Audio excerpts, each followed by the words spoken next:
Өнгөрсөн 7 дугаар сард инфляц 8.1% гарсныг үндэсний статистикийн ороо мэдээлсэн. Харин 2024 оны 7 дугаар сард инфляц 5.5% байсан бөгөөд 1 жилийн дотор 2.6%-аар өссөн байна. Өөрөөр хэлбэл энэ бидний худалдан авч байгаа бүх төрлийн барааны үн дунджаар 2.6%-аар өссөн гэсэн үг юм. Тэгвэл хичээлийн шинэ жил ороход 5 хоногийн хугацаа үлдсэн энэ үед нэг хүүхдийн хичээлийн хэрэгслийг хэдэн төгрөгөөр бэлдэж байгааг болон өмнө жилдээ харьцуулахад энэ жил барааны үн нэмэгдсэн эсэхийг Нарантуул захаас сурвалжиллаа. Бэлтгэл хүүхдийн үн бэлдэж байгаа. Ер нь хэдийн орчим төгрөг тооцоологдох гэсэн тийм барагцаа байна уу? Ер нь бол сая дотор л орох гэдэг байна шүү дээ. Одоо жишээ нь нөгөө дэвтэр баланс эхлүүлээ тий харандаа марандаа тийч бол жоохон үнэтэй байгаа шүү дээ. Тэгээд ер нь бол ойрч байгаа нэг сая төгрөг болох хаа. Ер нь жоохон үнэтэй л санагдаж байна. Гэт урд нь авч ирсэн юмнуудыг бол нэг жоохон чүчүүдээ нэмсэн юм уу. Зарим нь жоохон нэг үнэтэй л байна л да. Ер нь сая таах хөдөл юм хэрэгтэй юм да. Юу яах вэ? Яг та өмнөд цаамц гутал пүүзэл тэгээд хичээлийнхаа эрсдлээ тэгэл аваад тий. Өмнө жил ер нь өөрөө бас хичээлийн хэрэглээ бэлтжижсэн үү? Бэлжижсэн. Ээжтэй хамт бэлжижсэн. Тэгэхэд ер нь хэдийн орчим төгрөгөөр бэлтжижсэн бэ? Бас ер нь их ялгаа авахгүй тэгэл нэг сая төгөөлөө ч юм уу давуулаад. Тий. Энэний өмнө яг жоохон өссөн л юм шиг байна. Гэтэ нодлонгийнхаас бол тийм амар бол өсөөгөө юм шиг байна. Гэтэ энэ жоохон өсөлт бол байна. Хайр нэмтэй нэг яг хоо тийм л янз бүрэл байх шиг байна шүү дээ. Ойролцоогоор нэг хүүхдийн хичээлийн хэрэглэл цуглуулахад хэдэн төгрөг хэрэгтэй болохоор байна? Тэгэхэд дөнгөж орж ирж илээ би булганаас ирж байгаа. Булган аймаг Орхон самаас. Одоо дөнгөж захруу орж ирэл 2 хүүхдийн хэрэгэл нэг уяутны. Гэл 3 хүүхдийн хэрэгэл. 2 сая орчин төгрөг тэл орж ирсэн хувцас нэрийг аваад болох юм бол гэж бодсон л байж. Дөнгөж л одоо орж ирж байна. 11 настай, 8 настай, 4 настай 3 хүүхдийн хичээл хэрэгсэлж явна да. Ойролцоогоор хэдэн төгрөгөөр бэлтэж байгаа бол?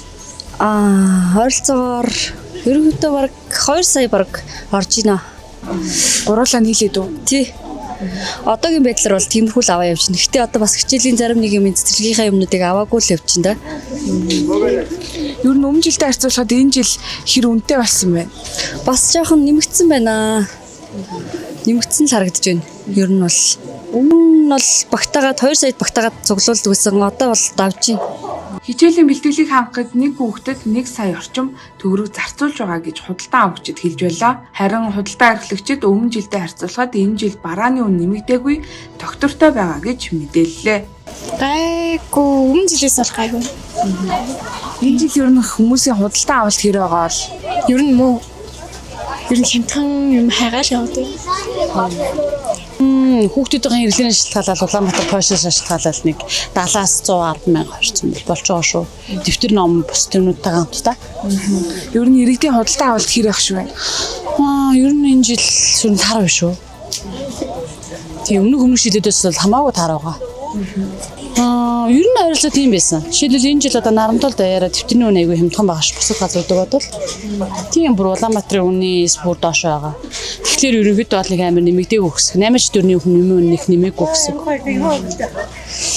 Яг ахын хувьд бол аав. Гэхдээ дийлэн хүмүүс нь хямдхан юм байна уу? Хямдхан чанартай юм байна уу гэсэн. Гайгүй. Өмнө жилдээ харьцуулбал энэ жил ер нь юмны үн хэр байгаа л? Бараг адилхан байх шүү дээ. Нэг нэмэгдээг шүү дээ. Нэг хүүхдэд 1 сая төгрөг орж байгаа хөө. Хувцас хичээлийн хэрэглэмэлтэйгээ Нарантуул захад худалдаалагдж байгаа дэвтэрний үнийг танилцуулбал 12 хуудастай дэвтэр 350 төгрөг, 24 хуудастай дэвтэр 750 төгрөг, 36 хуудастай дэвтэр 950 төгрөг, 48 хуудастай дэвтэр 1250 төгрөг, 60 хуудастай дэвтэр 1550 төгрөг, 96 хуудастай дэвтэр 2000 төгрөгөөр худалдаалагдж байв. Харин сурагчийн цэгэр цамц 17,000-аас 25,000 төгрөг, поло цамц 35,000 төгрөг, эрэгтэй эмэгтэй сурагчдын дүрм товцос 55,000-аас 125,000 төгрөгийн хооронд худалдаалагдж байлаа. Тэгвэл цүнх 35,000-аас 130,000 төгрөгийн хооронд худалдаалагдж байсан бол гутал 50,000-аас 350,000 төгрөгийн үнэтэй байсан юм. Форум болон дэвтэр хичээлийн эрсдлүүд өмнөх жилдээ харьцуулбал энэ жил үнэ нь нэмэгдээгүй гэж худалдаа эрхлэгчид мэдээлсэн юм а. Харин нэг жилийн хугацаанд бусад гутал хувцас цүнх доод тал нь 5,000 төгрөгөөр нэмэгдсэн байх боломжтой гэдгийг худалдан авагчид онцолж байлаа.